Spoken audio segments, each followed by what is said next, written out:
Umabot sa siyam ang kumpirmadong nasawi, habang isa ang umano'y nawawala matapos ang naranasang malakas na ulan at pagbaha sa Odessa, Ukraine. Maraming kalsada ang lumubog sa baha, kung saan makikita ang mga na-stranded at naglutang ang sasakyan. Isang bus at minivan din ang nahulog sa malaking sinkhole. Ayon sa otoridad, nabutas ang kalsada na maaaring dulot ng paglambot ng lupa at walang tigil na ulan. Bagamat naging pahirapan ng kanilang operation, tiniyak ng pamahalaan na under control na ang sitwasyon.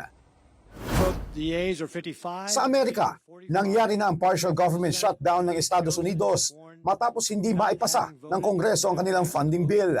Ayon sa ilang eksperto, posibleng maapektuhan nito ang mga naka-line up na government project at trabaho ng maraming mamamayan. Ito ang unang pagkakataon na nagsara ang US government sa loob ng 6 na taon.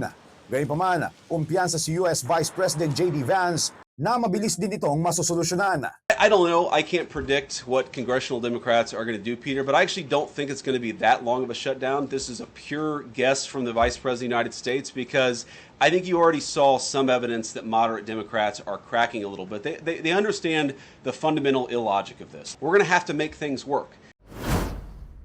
Samantala, kinumpirma ng Israeli force ang matagumpay na pagharang nila sa Gaza Aid Flotilla ng grupo ni Swedish activist Greta Thunberg nitong nakaraang araw. Halos isang buwan nang naglalayag ang grupo para maghatid ng pagkain sa mga residente na iipit ng giyera sa Gaza. Ayon sa Israeli force, napigilan nila ang tangkang pagpasok ng grupo sa Palestinian border, kung saan dinala ang mga ito sa malapit na pantalan. Tiniyak naman ng Israeli force ang kaligtasan ni Thunberg at iba pa niyang kasamahan. Joshua Garcia, para sa Pambansang TV, sa Bagong Pilipinas.